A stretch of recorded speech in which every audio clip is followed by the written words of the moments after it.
سے جو رحمان اور رحیم ہے۔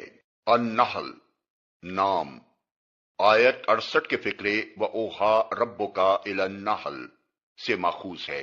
یہ بھی محض علامت ہے نہ کہ موضوع بحث کا عنوان۔ زمانہ نزول متعدد اندرونی شہادتوں سے اس کے زمانہ نزول پر روشنی پڑتی ہے۔ مثلا آیت 41 کے فقرے والذین ہاجروا فی اللہ من بعد ما ظلموا سے صاف معلوم ہوتا ہے کہ اس وقت ہجرت حبشہ واقع ہو چکی تھی۔ آیت 106 من کفر باللہ من بعد ایمانہ سے معلوم ہوتا ہے کہ اس وقت ظلم و ستم پوری شدت کے ساتھ ہو رہا تھا، اور یہ سوال پیدا ہو گیا تھا کہ اگر کوئی شخص ناقابل برداشت اذیت سے مجبور ہو کر کلمہ کفر کہہ بیٹھے تو اس کا کیا حکم ہے۔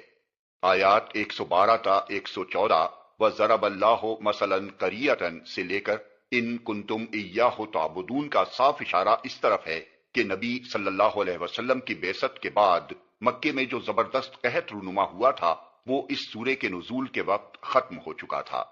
اس سورہ میں آیت 115 ایسی ہے جس کا حوالہ سورہ انعام آیت 119 میں دیا گیا ہے، اور دوسری آیت 118 ایسی ہے جس میں سورہ انعام کی آیت 146 کا حوالہ دیا گیا ہے۔ یہ اس بات کی دلیل ہے کہ ان دونوں سورتوں کا نزول قریب العہد ہے۔ ان شہادتوں سے پتہ چلتا ہے کہ اس سورے کا زمانہ نزول بھی مکے کا آخری دور ہی ہے، اور اسی کی تائید سورے کے عام انداز بیان سے بھی ہوتی ہے۔ موضوع اور مرکزی مضمون شرک کا ابطال، توحید کا اثبات، دعوت پیغمبر کو نہ ماننے کے لیے برے نتائج پر تنبیہ و فہمائش، اور حق کی مخالفت و مزاحمت پر زجر و توبیخ۔ مباحث سورے کا آغاز بغیر کسی تمہید کے یک لخت ایک تنبیہی جملے سے ہوتا ہے۔ کفار مکہ بار بار کہتے تھے کہ جب ہم تمہیں جھٹلا چکے ہیں اور کھلم کھلا تمہاری مخالفت کر رہے ہیں تو آخر وہ خدا کا عذاب آ کیوں نہیں جاتا جس کی تم ہمیں دھمکیاں دیتے ہو۔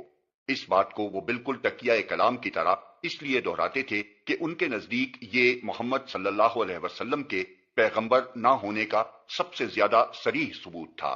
اس پر فرمایا کہ بے وقوفو، خدا کا عذاب تو تمہارے سر پر تلا کھڑا ہے، اب اس کے ٹوٹ پڑنے کے لیے جلدی نہ مچاؤ، بلکہ جو ذرا سی مہلت باقی ہے اس سے فائدہ اٹھا کر بات سمجھنے کی کوشش کرو۔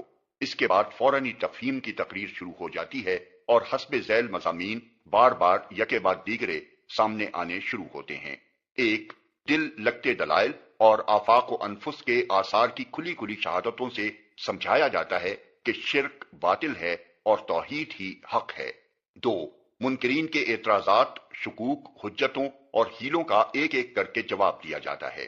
تین، باطل پر اصرار اور حق کے مقابلے میں استکبار کے برے نتائج سے ڈرایا جاتا ہے۔